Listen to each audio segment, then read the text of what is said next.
C'est dur de ne pas pouvoir être en mesure d'offrir un enfant qu'on a voulu comme j'ai voulu le mien et de ne pas pouvoir lui offrir ce qu'il mérite, quoi.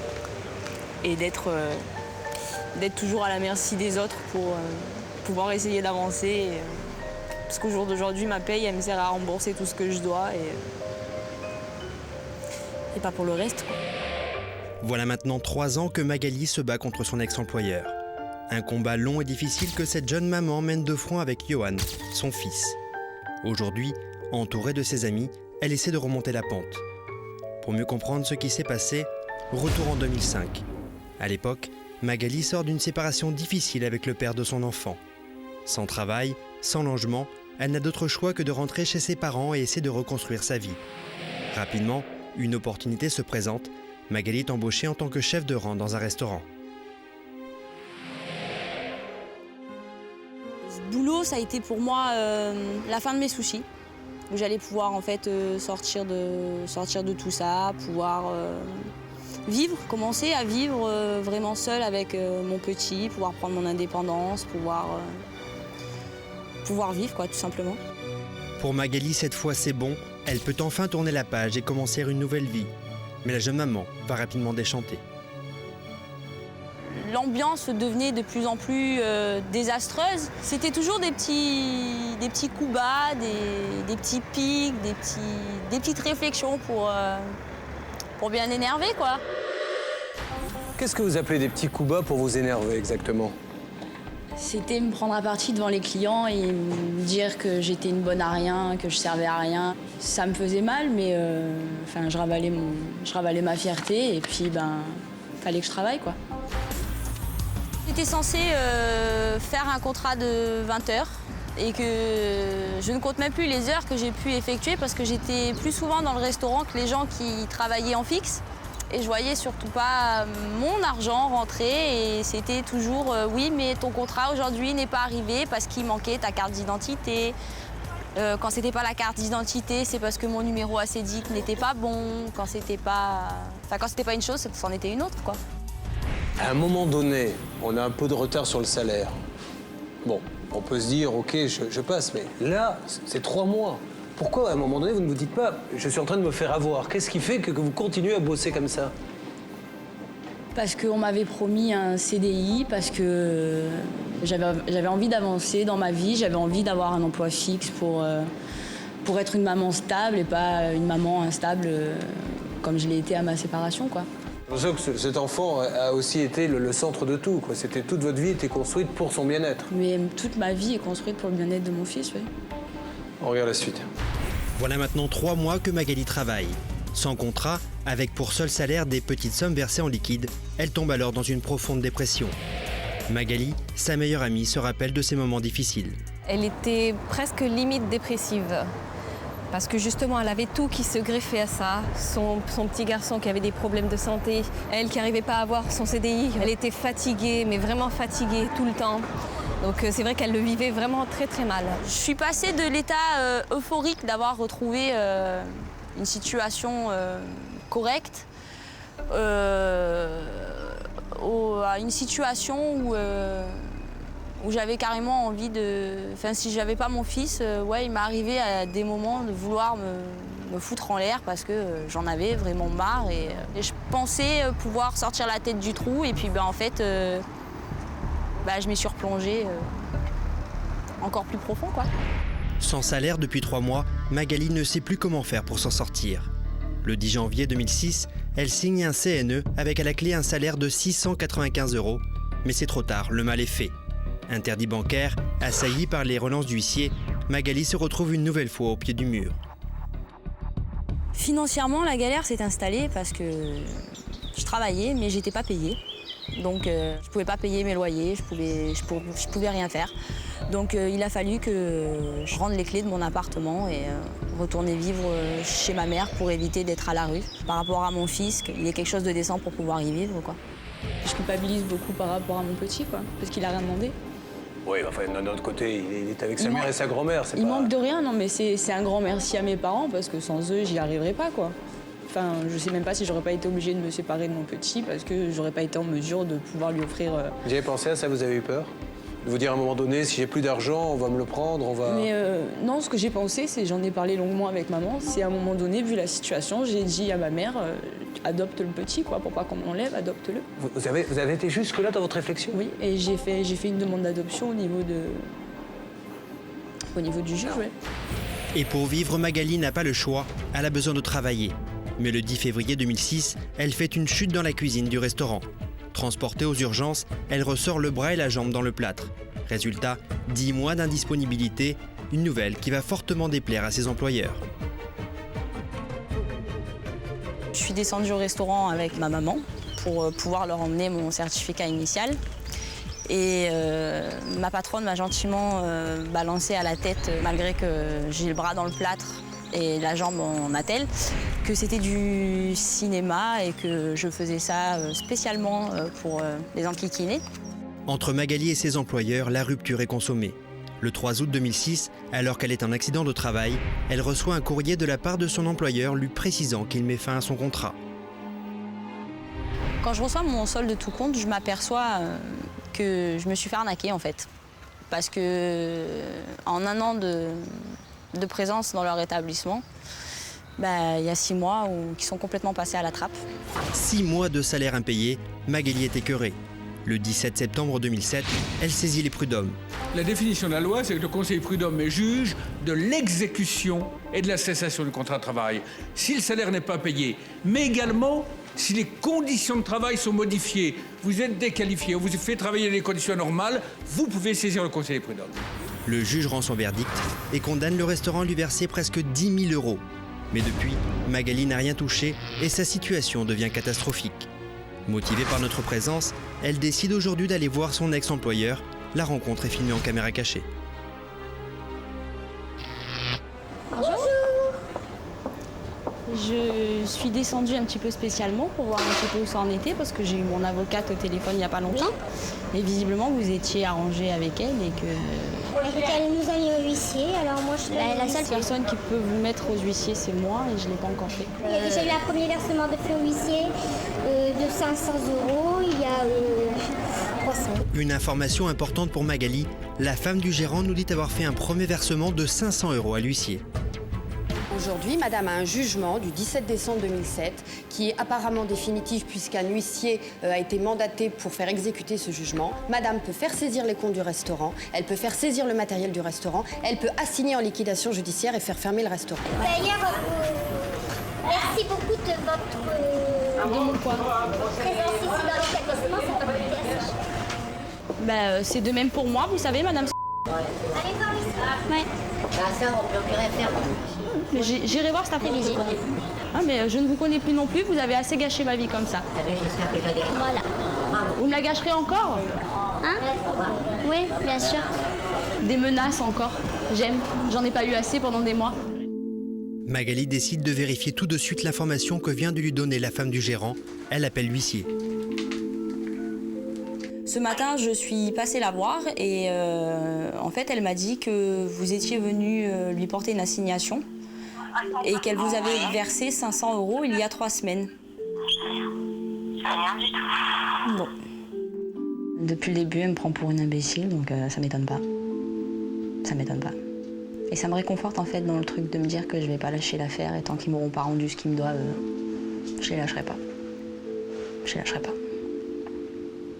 Ça m'énerve. Ça me saoule. Le litige entre Magali et son ex-employeur se situe dans le sud de la France et nous avons d'ores et déjà une équipe sur zone prête à intervenir. Benoît, vous êtes sur place? Oui, Julien. Voilà, notre journaliste est donc sur place à côté du restaurant. Les enjeux sont clairs. Ce restaurateur doit régler 10 000 € à Magali. L'ex-patron de Magali va-t-il accepter de nous répondre? Va-t-il finir par honorer sa dette? Et si oui, comment? Vous n'êtes pas au bout de vos surprises. En attendant d'avoir de ces nouvelles, retour avec le cas de Magali. Cette jeune mère de famille est tombée sur un employeur mal attentionné. Il ne lui a tout simplement pas versé ses salaires. Le restaurateur en question a depuis été condamné par les prud'hommes à lui verser 10 000 €. Nous sommes en ligne avec lui et l'un de nos journalistes se trouve à côté de son établissement, au cas où. Notre première question à ce monsieur est simple. Est-il conscient de sa condamnation? On a perdu au prud'homme. Bon, pour moi, j'ai 10 000 € pas payée, je ne suis pas content. Bien sûr, on n'est jamais content. Mais monsieur, la question que je me pose... Je la paye et puis voilà, c'est tout. La question que je me pose, c'est... La question que je me pose, c'est pourquoi ne pas lui avoir fait de salaire et lui avoir donné des petites sommes en liquide de temps en temps? Mais je n'ai pas donné de... je n'ai pas donné... c'est une fille qui était dans le besoin et alors elle est venue, parce qu'elle avait un enfant à charge, elle est venue me supplier de l'embaucher. Donc on a fait un geste de bien-être. En réalité, Mais je rêve. Ouais, voilà, ouais, vous êtes assistante sociale en fait, vous êtes transformée. Allez-y, madame. Au lieu d'être restaurateur, vous êtes assistante sociale. Pardon? Au lieu d'être restaurateur, vous êtes assistante sociale, en fait. Est-ce que avec toi, j'ai été assistante sociale? Oui.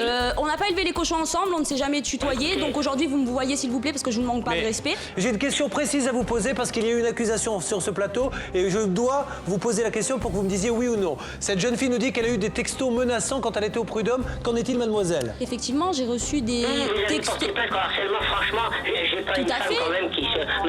Maintenant, si... Y a-t-il eu des textos? Mais vous trouvez ça normal que je reçoive des textos où je me fais insulter? Vous êtes deux femmes, hein, si vous avez des mots l'un contre l'autre qui vous... Mais deux femmes de quoi? Celui qui m'a envoyé des textos, c'est pas votre femme, c'est votre neveu. Deux femmes. Là, on s'écarte du sujet. Ben non, on s'écarte pas du sujet, on est en plein dedans. On s'écarte de mon problème. Alors, ok. Si vous l'avez payé, vous avez amené les preuves au tribunal du prud'homme.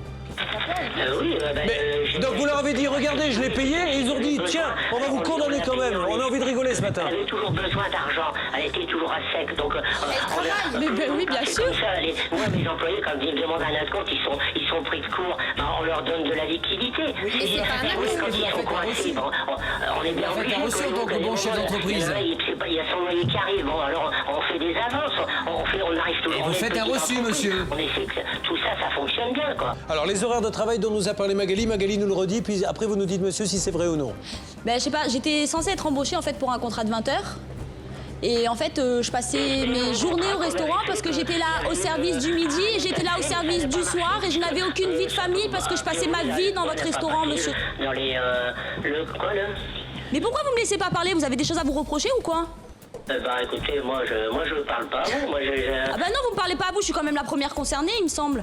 Je ne pense pas, non, maintenant, on a eu un com... Je vous dis, on a eu le huissier et on paye. Bon, donc, voilà... Bon, alors, vous me dites... D'accord. Il y a eu un tribunal de fait, on m'a dit de payer autant, et puis j'ai eu un arrangement parce que j'ai aussi des difficultés, et donc j'ai eu un arrangement pour payer, et j'envoie tous les 3 semaines, un mois, j'envoie 500 €. Alors moi, j'ai juste une question à vous poser, Magali. parce que si vraiment vous avez envoyé ces fameux 500 € ou 1000 €, parce que ça change un petit peu tout... Laissez-moi parler, monsieur, parce que ni moi ni mon avocate sommes au courant qu'il y a eu un versement, quel qu'il soit, qui a été fait. Oui, mais après, ça ne nous concerne plus. Ah mais non, ça vous concerne plus, mais bien sûr que ça vous concerne plus. Alors, il y a une façon, écoutez-moi. Bien sûr. Des virements de fait. Vous avez raison, monsieur. C'est mon problème. Vous avez raison, mais il y a une seule façon de le vérifier, c'est qu'on appelle l'huissier. Ah ben bien sûr.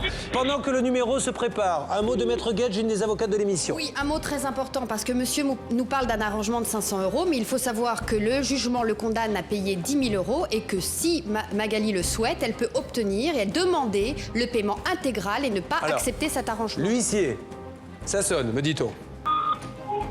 Oui. Bonjour, maître. Est-ce que vous avez récupéré la somme de 1000 €, vous, maître? Non, attendez, je vais vous dire combien j'ai récupéré. 500 € le 30 avril. Et c'est tout, il y en a eu 500 autres? Non, parce que j'ai d'autres dossiers en cours. Ah, d'accord, parce qu'ils doivent également de l'argent à d'autres personnes, donc vous ne pouvez pas tout prendre à tout le monde en même temps. Alors, est-ce que vous... D'accord. Mais il vous expliquera, mais on va lui demander, monsieur le restaurateur, effectivement, vous avez d'autres dettes? Eh oui, j'ai presque une liquidation à l'URSSAF, oui. Monsieur, juste un mot. Bernard Sabat, consultant pour cette émission, juste un mot, monsieur. Je voudrais juste que vous compreniez que cette jeune fille, que vous l'appréciez ou pas, c'est pas là l'objet du débat. Elle est à la rue, elle a une petite fille, elle vit chez sa maman, elle n'arrive pas à joindre les deux bouts, vous lui devez de l'argent, elle ne peut pas accepter cette échéance de 500 €. Combien êtes-vous capable de payer aujourd'hui pour qu'elle puisse revenir très vite à flot avant qu'elle vous mette en liquidation judiciaire? Je peux augmenter, je peux lui mettre 1000 € si elle veut. Ah, mais moi, si vous voulez, ça fait 10 ans que je paye, je fais mon maximum. Maintenant, si vous voulez, s'il y a une liquidation liquidation, il y a une liquidation.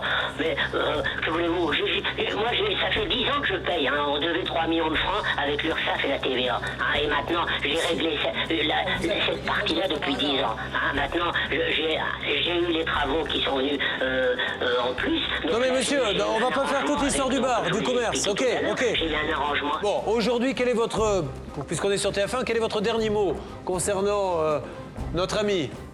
Disons, moi je veux bien accélérer, moi je veux bien vous donner 1000 euros dans 15 jours et 1000 euros dans 15 jours, 3 semaines. Ça accélérera un peu comme aller dans la misère. Je veux quand même bien faire un geste supplémentaire. J'ai bien compris. Donc voilà ce que je vous propose, monsieur. Je vais vous passer Bernard Sabat hors antenne qui va discuter avec vous. Et nous avons un journaliste qui est juste à côté du restaurant. S'il pouvait repartir avec les chèques et nous dire tout à l'heure, voilà, ce monsieur est de bonne foi, il m'a fait des chèques qu'elle va pouvoir encaisser pour se sortir de sa situation, eh bien, on pourra commencer à dire qu'on a trouvé un début de solution. Et voilà. On vous libère quelques instants. Nous attendons que Bernard revienne. En attendant, nous attaquons tout de suite une autre affaire et on va essayer de vous annoncer du concret dans les minutes qui viennent. Merci à toutes les deux. En attendant qu'il nous rappelle, comme nous l'avait promis son assistante un peu plus tôt dans l'émission, nous revenons à l'histoire de Magali. Il y a peu, nous avions découvert ses déboires avec l'un de ses ex-employeurs. Celui-ci, suite à une condamnation des prud'hommes, lui devait 10 000 €, somme qu'il n'a pas encore réglée.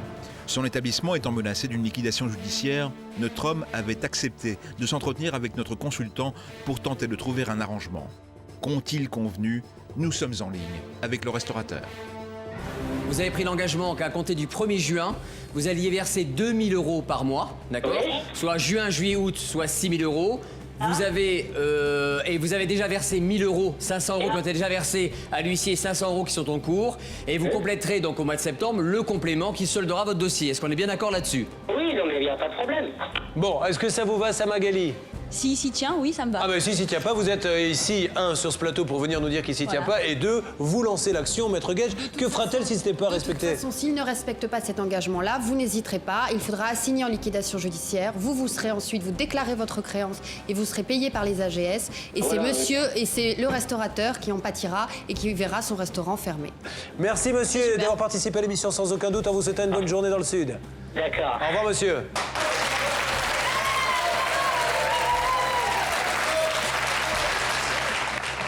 Très important pour ceux qui ne se font pas payer leur salaire et qui n'arrivent pas à le récupérer. Maître Gage, dans ces cas-là, que fait-on? Réexpliquer le principe de cette caisse parce que beaucoup pensent qu'ils ne pourront jamais toucher leur argent mais ne savent pas non plus quelle démarche faire pour obliger à un moment donné les institutions à payer. Alors, au moment de l'exécution du contrat de travail, quand on a notre salaire qui n'est pas payé, on saisit le Conseil des prud'hommes en référé, c'est très rapide et on obtient une condamnation très rapidement de l'employeur. Lorsque la société est en liquidation judiciaire, on a un fonds de garantie qui s'appelle l'AGS qui est là pour payer les salaires dus aux salariés. Donc à ce moment-là, on déclare sa créance et les organismes payent immédiatement les salaires des salariés. Magali, je vous laisse le mot de la fin. Un grand merci à vous tous. Et puis voilà, c'est 3 ans de galère. Et puis en une soirée, tout est arrangé. Donc c'est génial. J'espère. Merci. Merci.